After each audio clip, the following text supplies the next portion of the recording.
Welcome to Cloudy with a Chance of Podcast. Today we're doing a special episode. Yeah. One, you can see behind us in an area of Dayton that doesn't look like Dayton right now. No, it looks apocalyptic with the amount of damage that was caused by an EF3 tornado that came through this area Memorial Day in the evening hours and came through in the darkness of the night, a very terrifying situation. Yeah, and when we talk about the level of strength that this tornado was, not only did we have this tornado that was an EF3, we had two other EF3s in the Miami Valley that were confirmed, and I think it's sometimes you hear numbers and you may not realize what that looks like, but we wanted to do this as a video version to kind of give you a perspective of what our community is dealing with now. Yeah. And we are talking about, you almost can't even recognize what is behind us. No, and it's very sad because this part of town, unfortunately,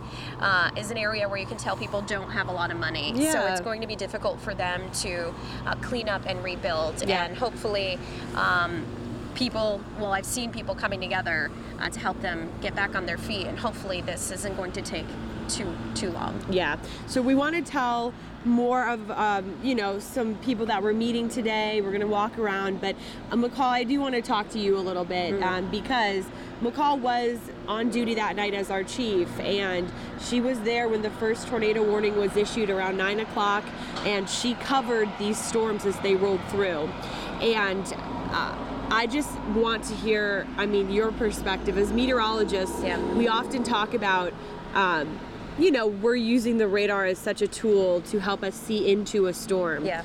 That night, when did you start maybe realizing that this wasn't going to be a typical night for us? Well, rewind a couple weekends ago, I just went to a weather conference and learned a lot of tools for tracking severe weather, specifically tornadoes. And while we do have tornadoes in the Miami Valley, we typically get EF0s, EF1s. Yeah. So there was some information that I had learned that in the afternoon hours leading up to this event that I started to look at some ingredients coming together. And meteorologist Dante Jones and I were looking at these things, and I turned to him and I said, well, what this is telling me is that there's the possibility that we are 15 times more likely to have a tornado today. I don't think I really absorbed what that meant because that's not something we ever see. So I don't have anything to really compare that to. As we started to go into the evening hours and I saw tornado warnings ongoing off to our west. Yeah, and they were strong tornadoes in Indiana. They were. But there weren't a lot. Right. As the storm started to come in, there were just a couple of tornado warnings, and I was thinking, well, we're going to just have to keep an eye on these. Cut in on air shortly after 9 p.m.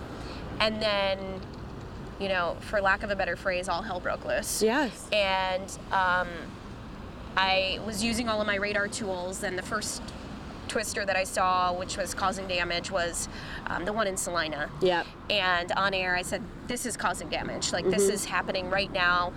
And we had Sean Cudahy, one of our reporters, on his way that way. We were actually sending him north because there was another circulation to his south that I didn't want him to drive towards. Yeah. So he was driving north, and that storm was going to go through in Salina, and he was going to get there to check things out. Then I started watching more circulations popping up in Dark and Preble counties, and that's when I knew that this was just not going to be a good situation. Right. At one point, there were 6 tornado warnings. Yeah.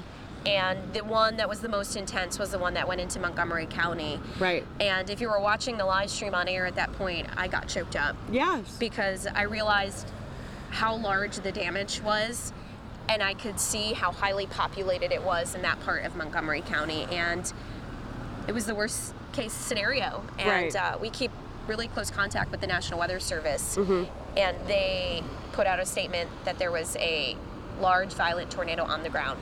And that's when we went under a tornado emergency. Yes, which is something that, once again, in the Miami Valley, I can't tell you the last time that we were under a tornado emergency. That is like the highest level of if you need to be seeking shelter. Yeah. I mean, at that point, you should have already been in your shelter. But when we go into emergency, yes, large, violent tornado. Also words that we see in Oklahoma, that we see in Arkansas or Mississippi or Texas. But we don't see those phrases used on thunderstorms that develop here in the Miami Valley. But that night, it did. Yeah, there were many people that responded to that exact phrase, they said, when I said it's a tornado emergency, right, they were like, what does that mean? Yeah. And they knew instantly in that moment that this was not a good situation. As a mother, you know, and a meteorologist, Yep. you know what it is to look at some of the radar products we have, like correlation coefficient, and to see something like a debris ball, which you've probably heard us talk about before. But to see that on a storm in our super populated area, and knowing, you know, you're a mom, you're worried about your kids, but you're also worried about everyone in the Miami Valley. Yeah, and I think that all played into the role of, you know, the tone of my voice and me getting, you know, very passionate in that moment, because I'm just running through the log of people in my life and the people that live in this community. All of my coworkers. Yeah. I knew when I saw this debris moving into the Trotwood area, the first two people that popped into my mind were Letitia and Dante. Yes. And fortunately, both were, you know, okay. I haven't heard of anybody really within our station being impacted to the extreme levels. But there were a lot of people that I was thinking of, you know, as this is going. So then I'm thinking, okay, well, what cities and what towns are next? Right. And who do I know that are in those areas? And just praying. And there's that moment of feeling disabled in the sense that, like, I would love to text that person or call that person. Right. But you that's can't. not what my job is at that point. No, at that point, you were doing your job, which was continuing to follow that storm, city by city in the future, what areas need to be covered. Yep. For the aftermath then, you know, once the storms had ended, which wasn't until about almost 1 a.m., Yep. did we see finally the tornadic storms exit the Miami Valley. But then we started to get video. Yeah. And then we started to get power going out and gas being shut off Yep. and water systems failing. And then, you know, we're living with that still to this day. Yeah. And this is 3 days later. And it's going to be much longer than that.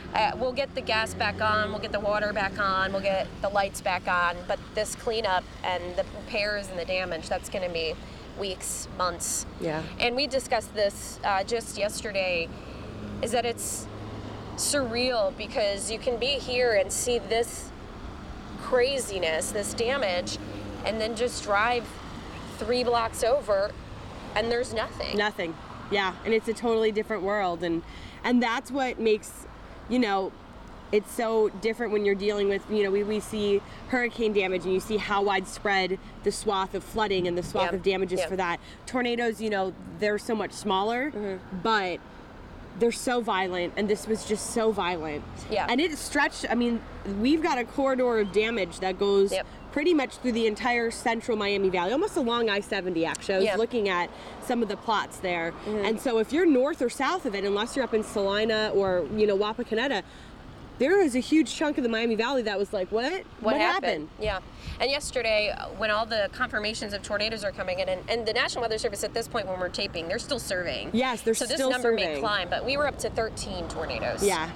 And 3 of those EF3s. Right, 3 of them were EF3s. The 1974, our tornado outbreak, the Xenia tornado, there were only 4 or 5 that were actually in the Miami Valley and 13 for the entire state that day. And that's still what most people reflect upon when we say a major outbreak. Yeah. I mean, there were a lot of things that played into, I think, not as many deaths. Yeah. And a lowered amount of injuries. Well, there was that man that passed away in Salina. My heart breaks. Our heart. You never want to hear anybody being caught in a storm and losing their life because of it. But I do think that technology, the advancement in radar, early warning detection, was what saved those lives. And even improvements of forecasting, because we had gone into that, well, first of all, days in advance, we kind of had started to fine tune. Okay, Monday's not looking great. We have the SPC, the Storm Prediction Center, that's putting out risks for several days in advance. And then we did go into the evening under a tornado watch. So it wasn't storms that just intensified. You know, everyone in the meteorological community had recognized that, okay, this is going to be a zone where we could get those tornadoes. So praying that that helped people. Cell phones being alerted immediately. You know, and then just being able to broadcast, McCall. Not only were you broadcasting those warnings on television, you were broadcasting them on Facebook, we were broadcasting them on our weather app. So if people were losing power, they still had a phone or a mobile phone, they were still able to see where those storms were. Yeah. So I do think that that does help now at this point when it comes to hopefully limiting. It doesn't help to prevent it in the sense of like we can't pick the tornado up and move it. People are still having to deal with this. Yeah. Everything aligned made this situation happen, and you know, sadly it came right through a very populated area. Sadly that it happened at all. Yeah. But again, thankful that those numbers weren't much higher. Yeah. Well, McCall, I know this was a crazy night for you. Our whole team, we stuck with it, and I mean, I'm so proud. Thank you. It makes me just, you know, it's hard to cover something. I can't even imagine, but you were there with the entire Miami Valley. You didn't stop. You kept your cool. And I know I'm not the only one that feels thankful that you were the one that was doing that. So I'm so proud to be on your team. Thank you. I'm going to try not to cry. But it still makes me cry, not only what you did, but also just looking around and what everyone has to deal with afterwards. So I agree. We're going to try to tell some more stories of people and what they're doing. We've got a couple guests lined up into the podcast, so stay with us, and we're going to continue to show you a little bit more about what we're dealing with here in Ohio, Southwest Ohio, the Miami Valley, where people aren't used to this kind of damage that live here, and people who don't live here are wondering if we're standing in the middle of Oklahoma. So you've heard Bryan Wood before on our podcast, but you've been a very busy man. You've covered hurricanes, you've seen major, I mean, even worse than this damage when it comes to tornadoes, but this is your home, this is your hometown. What was it like for you waking up and you know, for your job with Assurant, going out and starting to do surveys? It's tough because, as you said, I've seen a lot before, but I go to places that I have no emotional attachment to. And it's another thing, I've lived here for 13 years now, so it's my adopted hometown. And when you start to go out and see these places you're so familiar with, there's just a sense of dread that I can't quite put into words. That is on top. You always feel bad when you go to a place where there's a lot of damage. But it's a whole other thing when it's people you know and the places you've been. Yeah. McCall, I think we're going to probably start moving a little bit. We want you to help us kind of explain some of the damage. Sure.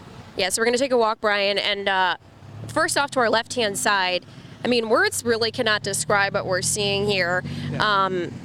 I can talk about the visuals of what I'm seeing, but you who have surveyed damage, what can you tell us about this storm and how it has had an impact on this house? Sure, so I guess we can start with the fact that there's so many broken windows here. When you guys are on TV telling people in a severe thunderstorm warning even, or a tornado warning, you know, get to the center of your house, get away from windows. This is the reason why. You don't want to be anywhere near windows because A, the glass is breaking and blowing in to your house, but you can see all the debris around here too. There's, even in the windows, there's insulation and pieces of debris that are stuck in the window, and inside that covered porch there is debris. So that's one reason why meteorologists always say get away from the windows and get to the center of your house. It's for your protection. We're not just saying that to say that. Right. In this house, a lot of shingle loss. The winds were pulling. You can actually see streaks of shingles being ripped upward. Yeah. And even on the side of the house here, where we're standing from our viewpoint, you have brick loss up top near the roof where the winds kind of punctured and pushed in. One of the things I've noticed, and one of my friends who's an engineer who studies this explained to me, is when you have a wall that is going up to the roof, the part of the wall that is normal with where your rooms would be, they're braced because you have walls inside your house where the rooms are that are butting up against the outside wall, and they're kind of holding them in place. But when you get up towards the roof where you have the trusses, there's no rooms up there, and there's no pieces of wood and drywall to be pushed up against it, and so they tend to cave in quicker up top at the roof where there's that flat edge where the wind pushes in. So when you look at damage like that, that's why there's a little bit of breakage up on the wall up top as compared to down low. And of course, once that happens, then the winds are getting in, the pressure's increasing, and that probably contributes to perhaps roofs being torn off? Yeah, and in this case, my hypothesis is that this happened very late in the tornado because otherwise that would have happened. In this house specifically, their roof is still intact, and if it would have happened at the very beginning of the tornado hitting the house, I'm certain this roof probably would have came off. But what probably happened is as the tornado was moving away from the house, that happened, and there wasn't enough strong wind to take the roof with it. But that certainly is not the case with the houses on the other side. So that Yes. speaks to the actual structure of this home Right. as compared to their neighbors, correct? Yeah, and with this house specifically that we're walking to, I think the most curious thing to me as someone who studies this type of thing is the fact that there is a front porch here. Right. A semblance of what used to be a there front was. porch. You know, you see a little bit of bricks where the columns used to be, and there was likely a porch overhang right there. And what happens with houses is when winds get up and underneath something where there's an overhang, like a porch or a carport that's attached to a house, it'll start lifting up on that overhang, which in this case is a porch.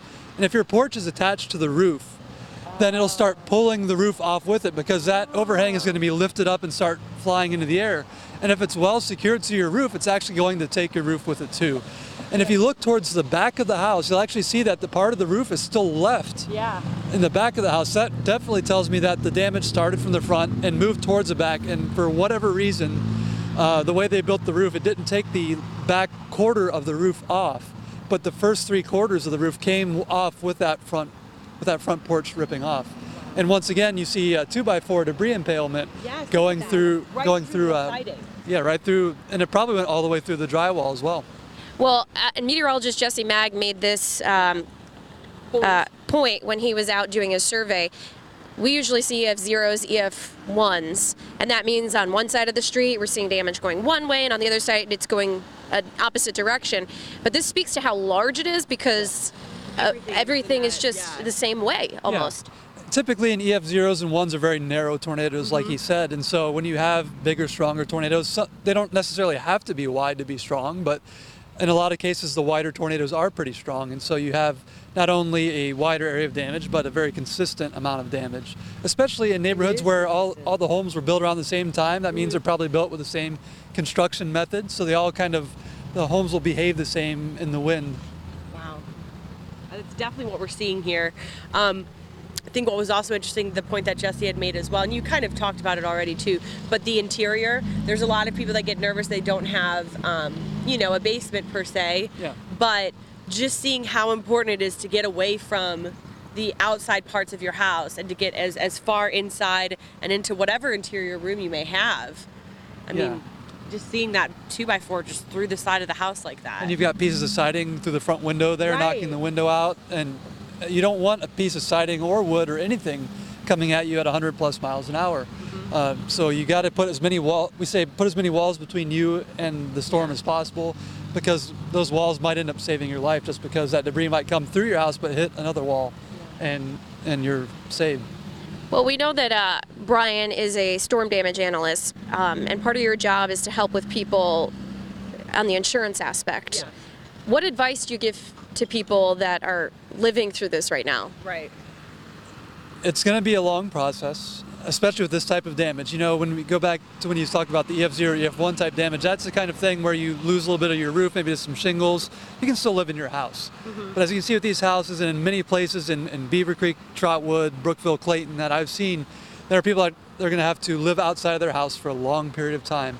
This damage is going to take time to repair, just from the fact that some homes are going to be condemned, so you have to build up from the ground up all over again. Or even if you're fortunate enough that you don't have to have your home condemned and knocked down, it's still going to be a long process. Yeah. So have all your good paperwork, your insurance paperwork, your mortgage paperwork.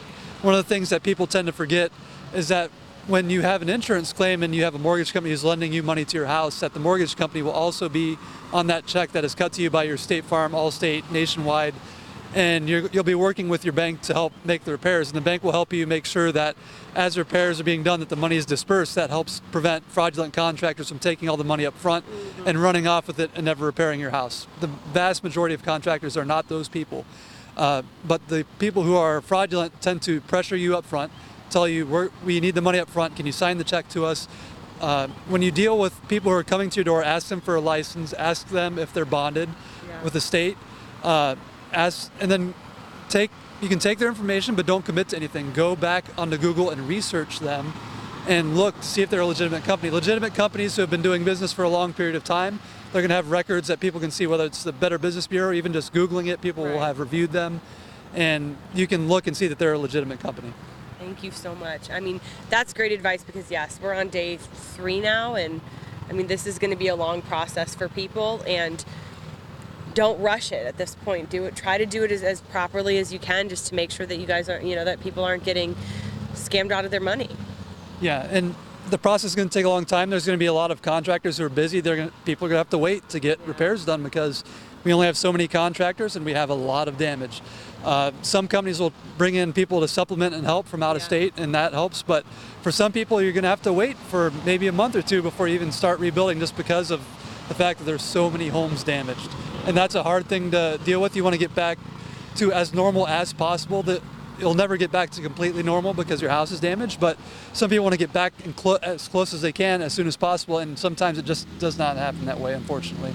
Well, thank you, Bryan, for joining us. Any last thoughts or questions, Kirstie? I know you've been looking at things, and you said it's going to be a while before you can kind of get the best idea in terms of claims and things of that nature, but can you give a rough estimate of maybe how many homes you think people are displaced out of, or I don't know, put it into perspective for someone that doesn't live here? I would say, looking at it from a total buildings perspective, not just homes, but commercial buildings and schools. I would say about 2,000 to 2,500 buildings were impacted. I would say out of that, typically when you have this type of damage, roughly a quarter to maybe a half are very, very bad, and the rest have minor damage. The people who are on the periphery of the tornado where they lost shingles and things like that, but they weren't maybe as hard impact like these homes that we see here. So, and then thinking about all of the tornadoes in this area, we're up to 13 here, and the Weather Service overall in there is like 19. It's hard to say in terms of total money, but somewhere between $500 million and $1 billion for all the tornadoes combined. It's hard to give a more specific estimate being this early, but it's going to fall in that range. Wow. Thank you, Bryan. Yeah, thank you so much for coming out and joining us here, and and for your knowledge and always being a guest on our show when we have damaging storms to talk about. Let us know. Hopefully we don't see you anytime soon. That's the catch-22 of our jobs. Yes. That's the catch-22 of our jobs. We're never more needed when things go bad. Right. Well, we are going to continue our surveys across the Miami Valley, and hopefully we're going to get to talk to a few people and hear their stories. Thank you for listening to Cloudy with a Chance, a podcast. We have more coming.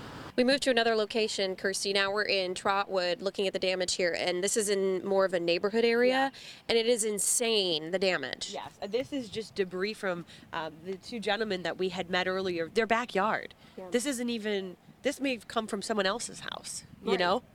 And this is all that they did yesterday, just cleaning, just pulling things that they can.